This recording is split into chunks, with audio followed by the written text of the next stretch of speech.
joined now by Coach Swinney. Coach Swinney, we'll turn it over to you for an opening statement. All right, Ross, appreciate it. Well, this is Tuesday press conference for us, so kind of that part of it's normal. This part of it is not. Not used to coming into an empty room here and miss everybody being here in person. Can they hear me? Hello? Testing? Testing. 1, 2, 3.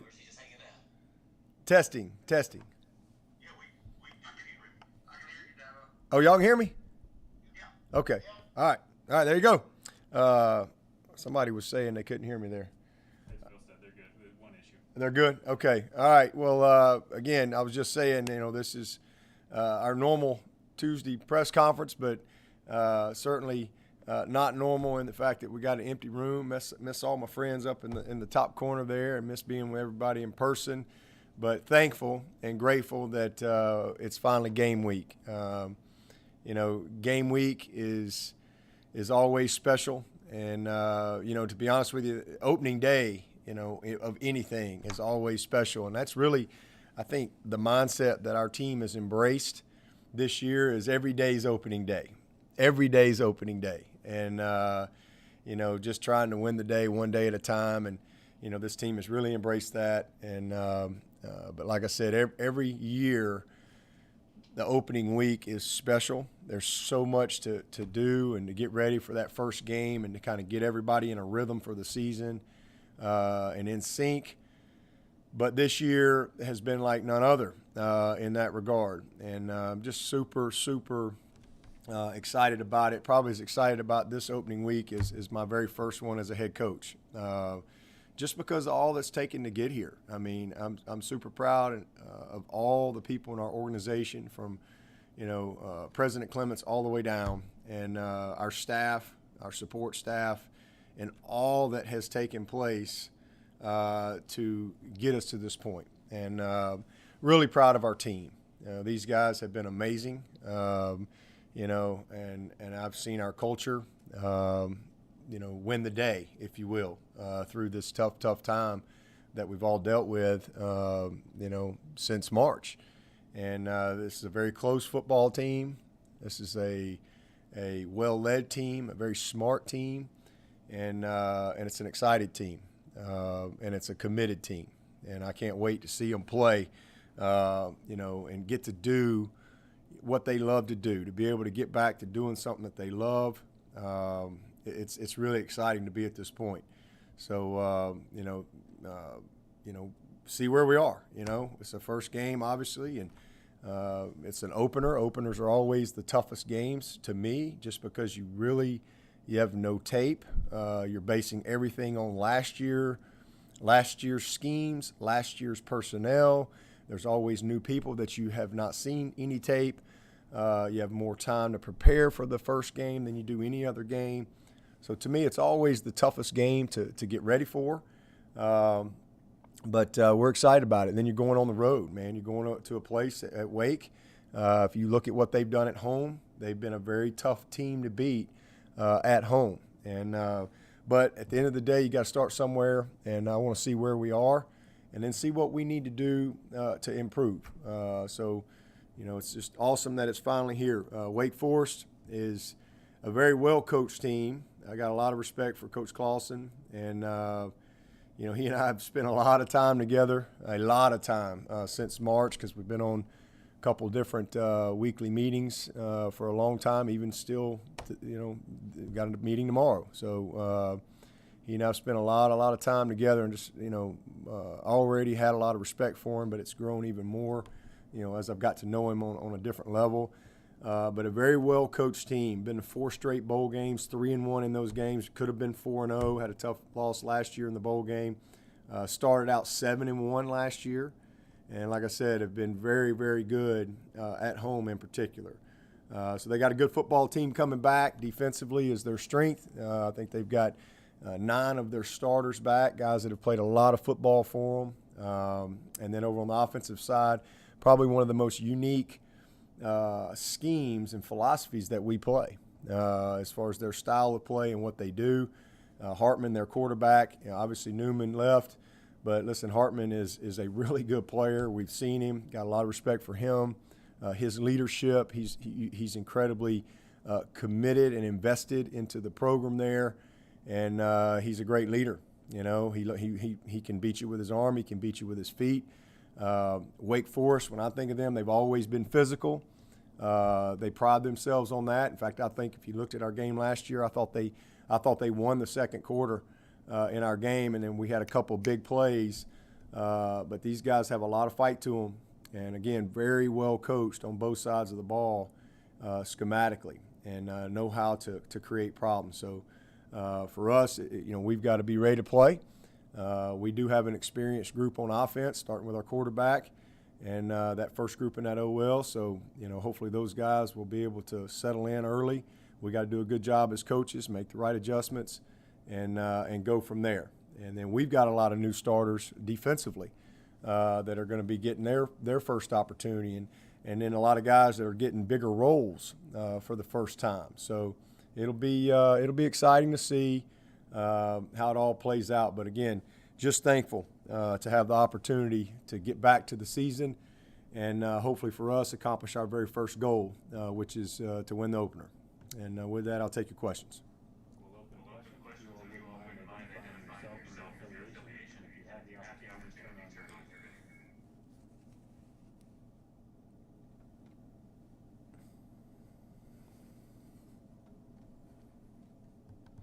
Dabo, Gene Sapikoff from Charleston. You probably would always win the most upbeat coach of the award at this time of the year every year, but relative to your Clemson teams, how do you feel about this bunch, again, relative to your Clemson best teams? It's a special group. I mean, no team that I've ever had has had to battle through the challenges and adversities that this group has had to battle through and manage and process and all those things. So, this is a very, very strong team, very close. Probably the most communicative team that I've had, simply because of, again, that we've been forced, with this virus and all these things, to have to communicate in totally different ways. We've never done Zoom and things like that, and so I just think that this team, and then I think they have an appreciation that's very different. Not that the other teams did not have that. I think our teams certainly have all, one of the core values that we have is just a genuine appreciation for each other and for the opportunity to do what we do. But I think with what we've all experienced, in our world since March and everything being shut down, and all of a sudden you just, you're not getting it. You can't do what you want to go do and what you love to do, and all the things that everyone has had to deal with, from a lack of knowledge to fear to you name it. This team, I think, has a deep, deep appreciation for the opportunity to play ball and the opportunity to practice, the opportunity to meet. So there's a great spirit to this team. These guys have fought. They've literally fought for their season. They fought to play. And there's nobody that has to be here, and everybody's here. And I just think that speaks volumes for our program, but also for their love and respect for each other. And so I think the biggest thing, Gene, is just we're always upbeat at this time of year for sure, but I just think there's a deeper level of appreciation and gratefulness for the opportunity to go play. Hi, Dabo. This is Dennis Dodd from CBS Sports. Your quarterback's always a leader on the field, but I wonder how, from your view, Trevor became, a leader on the team from social justice and some of this other stuff to now he's a national voice for these players. I don't know if you'd agree, but how did that process take place? Well, I mean, a very natural process. I mean, certainly the nature of his position, puts him in a leadership role, but just because you're a quarterback don't make you a leader. Just because you're a senior, that doesn't make you a leader. Just because you're a freshman, that doesn't mean you're not a leader. So I just think it's been a very natural thing for him. It's something that comes natural to him. He's been a leader for a long time. He's always had a bright light on himself. He's got an incredible foundation to his life. His mom and dad have done a wonderful job with him. He's strong in his faith. He's matured. He's grown. He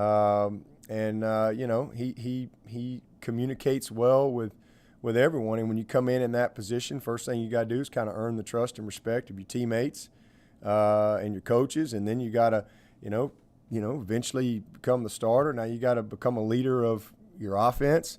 And then eventually you hope, like other great players we've had come through here, you become a leader of the team.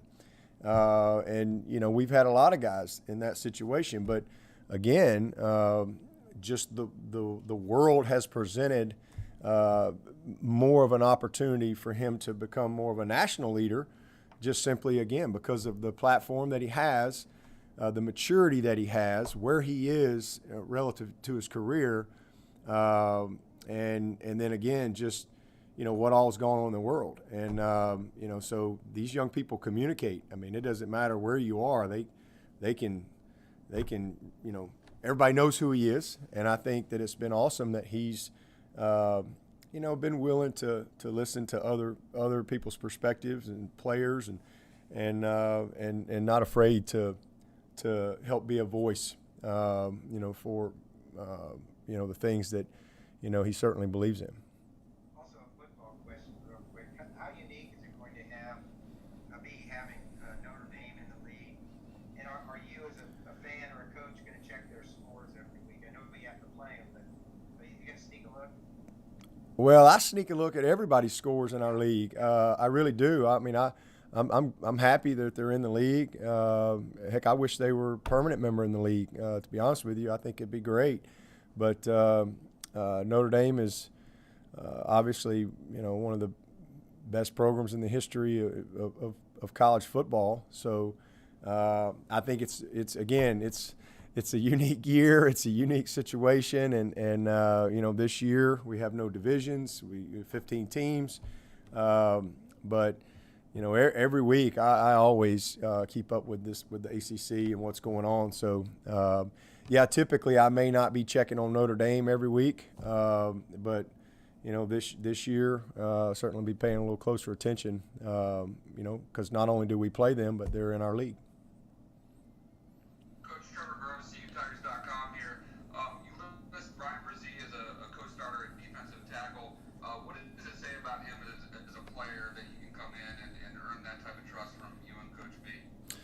Well, it just says a lot about how prepared he was when he got here. Says a lot about his, just natural gifts that he has, his ability to, pick it up. I mean, we ask a lot of these guys defensively. It's a very complex system, and sometimes it's, not as easy to come in and play to your potential early, just because there's so much to learn. But once you get it, you've got a chance to be special, and we've seen that with many, many, many guys. But Brian's pretty unique in that he was able to make the adjustment physically. He was ready the day he got here. I mean, he is just a special physical talent. I mean, you're not going to see many young defensive tackles that can move like him, have his size, have his natural strength, have the athleticism, the violence, all those things. I mean, he brings to the position. But again, his ability to, process and make the adjustments from a scheme standpoint have been impressive. And a big thing is he was able to come in January and had a lot to learn, fundamentally, technically, schematically, and he just put the work in. So it says that, hey, he worked his tail off, from January to now, so that he could be in a better position to compete, at his highest potential as a freshman. And so I'm excited about him. He's very, very talented, a big energy guy, and he's going to bring a lot to our defense for sure. Yeah, well, this is Pete at AP. Was wondering with some of the things that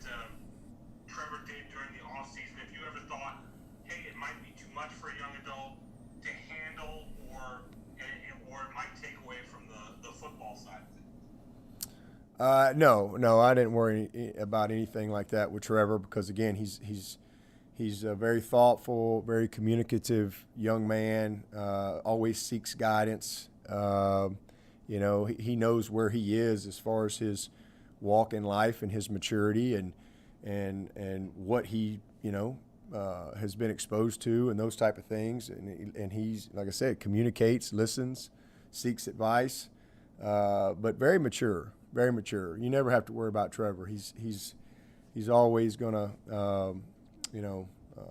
do what's right and speak from his heart and continue to learn as he goes. But never any concerns for me at all, especially when it comes to anything taken away from football. This guy's there's nobody loves football more than Trevor Lawrence. I can assure you that, and that's one of the reasons he's fought so hard for this season. He loves to play, and not only does he love to play, what makes him so great is he loves to prepare to play. He likes to practice. He likes to meet. He likes to study. So never any issues from that standpoint. Coach Joe Gorch of WIS, I hope you're doing well this morning. In terms of the season itself, I'm curious, how will you handle, in terms of the football responsibilities the players have, along with their willingness and want to share their voice for social change? How do you allow that to facilitate that type of movement during the course of a rigorous football season? Well, I mean, we have routine. I think routine is very, very important. These guys thrive on that. They crave structure. They crave routine. They really do. And, we've had a culture here for a long, long time that is incredibly well established, has served us well, and will continue to do that. It's really not any different for us. The only thing that's different this year for us is the seniors, because of what you're talking about, they decided to change the social media policy. Usually every year people write bad articles because they think I created the social. I never created our social media policy. It's always been by the players. I just support them. And it's been that way for a long, long time. This year, because of all those things that everyone is dealing with, these guys felt like it was important that they changed it, and I certainly supported them in that. I have no issues with that at all. They just talked about it they got up, they had a meeting of their own last night, after practice, and the seniors on addressing the team on what now that we're into game week, what they want the policy to be. So they're all on the same page, but the biggest thing is they all respect the culture we have, and they all believe in it, and they all respect what we have to do to get ready week in and week out, and understand that. So our leadership, our seniors have done a great job, and they'll continue to use their voice in ways that are important and meaningful. But definitely, they understand they light those scoreboards up for a reason, and they're going to do everything they can to prepare to go win. Hey, Coach, it's David Hood with TigerNet. Now that it's game week, is there one position group that you would say I'm concerned about, or I really want to see and I want to watch, in this first game? I'm distracted because of your pirate hat there. I'm not sure I caught the question. What did he say? I was admiring your background there. What did he say? One position group that I'm concerned about? Is that what he said? Yeah. Is there a certain position group that you would be concerned Okay. about that you really want to see in action Yes. Saturday? Yes. Just to kind of see what they do? Yes, our depth in the OL. I feel really, really good about our first group, but we've got to develop the second group. We got to get them some experience, and so I can't wait to see those guys. I can't wait to see Walker Parks and Mitchell Mays and T.O. and some of those young guys in that second group that's going to get a chance to play. I'm excited that Blake Vinson's back. And he missed a lot of camp, kind of working back from his knee, but now he's full go, and so I'm excited. He hasn't been able to play in a long time, so I'm excited for him to kind of start working his way back in there a little bit as we go as well. And so that's probably the biggest group that that I think we've got to grow up pretty quick, and I know the least about from a game day standpoint. This is Matt with the state. You guys made a decision on the backup quarterback, and you want to get both of those guys some work early in the year to try to get some experience. Well, we Streeter is kind of told me who he wants to run out there second if that presented itself, that opportunity. So I support him in that. I mean, all I can tell you is all three of the guys we got, I believe in. I'd have no problem with any of those guys running out there. We're going to rep all three guys, all fall camp. I think that's going to be important. We got to have guys ready to play. We got to get Hunter Helms ready as well. He was a preferred walk-on that came in here. So, we've got to develop as much depth at that position and get as much experience at that position as we can. Obviously, Tyson, got to play 4 games last year, but still needs a lot of experience. DJ's just getting here. So we definitely, hope to, play as many of those guys as we can, as often as we can, but certainly the games dictate that. But I do know who our starter is going to be, and if we get the opportunity to see who goes out there next, and we'll see who old Coach Street runs out there.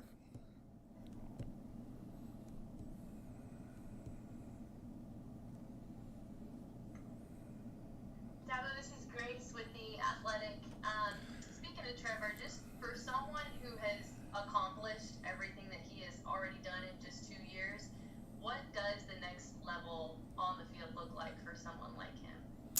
Yeah, just complete ownership of every detail of the game. Pre-snap, post-snap, communication, protections, being just fanatical about the details when it comes to your fundamentals, your footwork, your ball handling, your fakes, carrying out your fakes, all those things. That's really what it looks like. The game really slowing down, not getting fooled.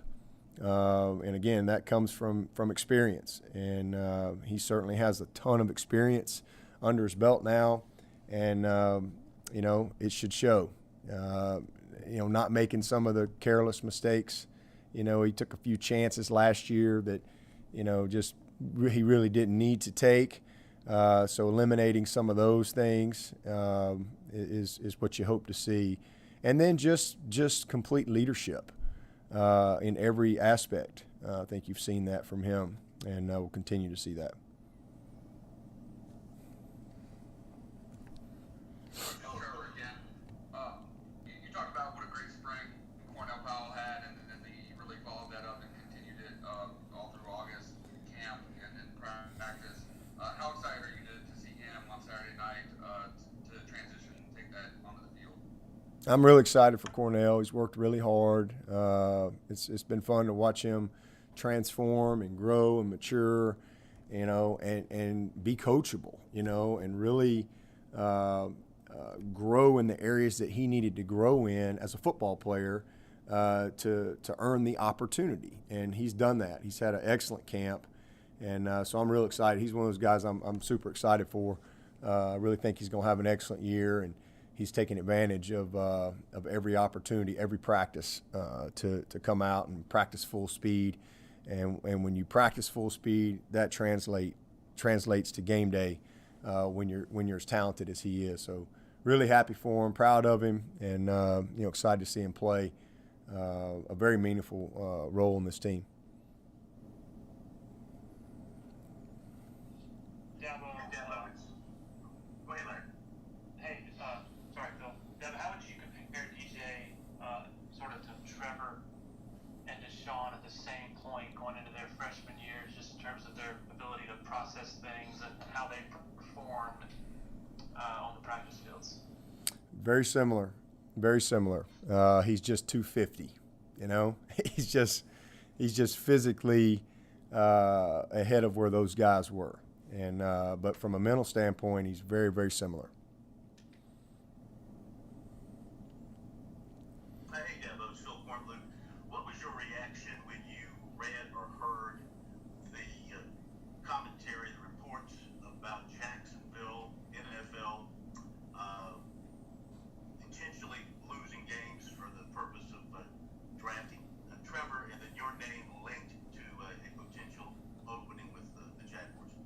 Yeah, I heard about that from Ross. Reaction was just, laughed at it, had a little fun with Trevor, and but man, I'm not worried about the AFC or NFC. I don't even know what they are. I'm seriously just excited about getting ready for the Deacons. That's it. But we had some fun with it. Coach, this is Tyrese with Clemson Sports Talk. In the past, you've said that you would be open to scrimmages against other schools. Do you kind of approach this game like it was that type of game, especially since there are no fans and players can't draw energy from or react to the crowd? Absolutely not. I approach this game like any other opener we've had ever, because it's going to count. This is, scrimmages, you don't have a scoreboard. Somebody keeps stats, but we don't really, we control situations and things like that. I would love that, in the spring or even in fall camp if you could have, one get together with another team and so you're not 100% invested with your personnel. Every time somebody grabs an ankle, it's always one of your guys. But, where you could do some 7-on-7, some team pass, some blitz pickup, and some controlled stuff, controlled scrimmage type work. I'd be all for that.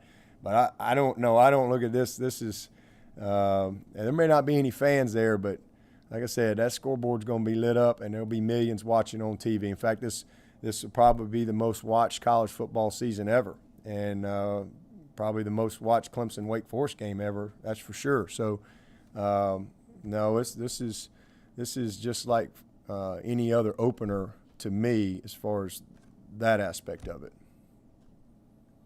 It's Andrea Adelson with ESPN. Just wondering how the team is looking health-wise going into Saturday, and whether you're going to be missing anybody due to testing or contact tracing or anything like that.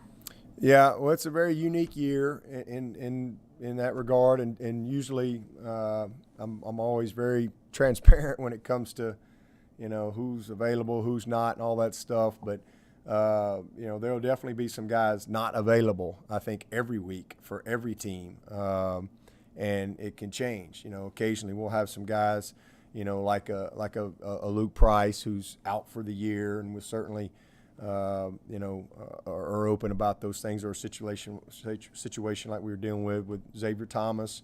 But other than that, we'll have a few guys that I'm sure will not be able to play for whatever reason, whether it's some type of short-term type of injury thing or COVID protocols, whether they've had it or quarantine or whatever it may be, and that'll probably be the case from week to week. So and almost day to day, for all of us coaches. So I think kind of what everybody seems like is decided to do is, game day, just kind of, hey, here's who's available, here's who's not, and let's go play. Coach Swinney, this is Riley Morningstar over with the Seneca newspaper, and I was just curious, with students moving in starting Friday back on campus, do you have any heightened concern about the virus maybe coming back into town a little bit more, and have you discussed that new component with the players yet? Oh, absolutely. We've talked a lot about that, and I know that the students aren't necessarily in our housing yet, but they've been here. Our students have been back for over a couple weeks now, and the reason I know that is I get on 123 and I can't move because there's traffic. So they're all, we have lots of off-campus housing here in Clemson. And so, they've been back for a while. And I think there's probably even some students that are here that are staying with friends and things like that, just waiting to move into their dorms. But we definitely have spent a lot of time talking to our guys. Our guys have done a great job. They really have. We had a couple guys, I think we've had 4 guys since, early July And we had a couple guys last week. We had none this week, and testing has ramped up big time. So we're testing Sunday, Wednesday, Friday, and who knows? Hopefully, at some point, we may be testing every day. But we've talked a lot about it, and everybody has to, take ownership and do a great job of following protocols, and we have a great bubble, if you will, here, but keeping their circle tight when they're away from here, and just protecting themselves, protecting the team, and even you can do everything right, and you can still get it, but we need to not do unnecessary things to continue to give ourselves the best chance week in and week out. And our guys have really done a great job with that. So super proud of them. And again, the students have been back, so they've been managing that very well these last few weeks. Hey, Dabo, it's Pete again. If you, just Dabo, what was it like being able to share that moment with Deshaun and that Zoom call, and that put things in perspective for you as you prepare to start the season? It was fun, that was kind of cool. They really wanted to surprise him, and it was neat being. I'd actually talked to him that morning, which was crazy. I didn't even know I was doing it till that afternoon, but that morning I'd actually called him, and we talked about what was going on, because it was, I think, Saturday morning right before we were getting ready to go to practice, it broke, and so it was good to be able to call him and just have a little short conversation and congratulate him and a couple laughs. So that was even better, because like I said, I'd already talked to him, but a chance to just be a part of that moment with him was special. Really proud of him, and not surprised at all. I mean, he's a great young man. He's so relentless when it comes to his pursuit of excellence in everything he does, and being a great leader, being a great quarterback, leading his team. And, excited to see him play, I guess, Thursday night. And excited to see him win a Super Bowl at some point. That's coming. I don't know when, but that's coming for him, and be another great moment. But proud of all of our guys. To me, it's all about just seeing these guys leave our program and go on. And, I think last year we had 100% job placement. This year I think we're at 90% right now as we sit, with a couple guys still pending. So I take pride in all of our guys, whether they go on to the NFL and achieve their dreams there, or starting their careers, buying their first homes, getting married, having children, whatever it is. I love just being a part of the journey of all these guys. Hey, Dabo, it's Pete again. I don't know if you watched any of that BYU Navy game yesterday, but the Navy coach kind of blamed the performance on their conservative approach about contacts and contact practices, things like that. I was wondering how you handle contact practices this preseason or this off season in regard to the virus and wanting to keep guys fresh. I mean, we just did what we've always done. I didn't really change anything from a practice standpoint. The only thing that really changed was the pace of how we did things at practice, just simply because we had more time. So, what I used to get done in 2 weeks, I was able to do in 3.5 weeks, for example. But as far as how we practice, how we prepare, nothing changed in that regard. Early on in camp, I had a little bit more conditioning type stuff to do to get the team. When you do it for a long time, you just have certain instincts, and you just kind of have a feel for, where your team is and when to push and when to pull back. And so I think every year it's different.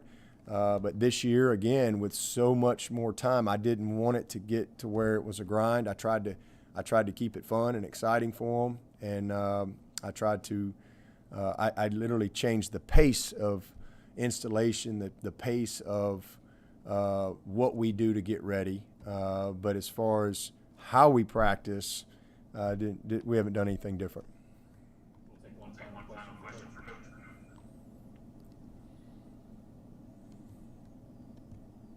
Coach, I guess I'll ask it. Obviously, going to be no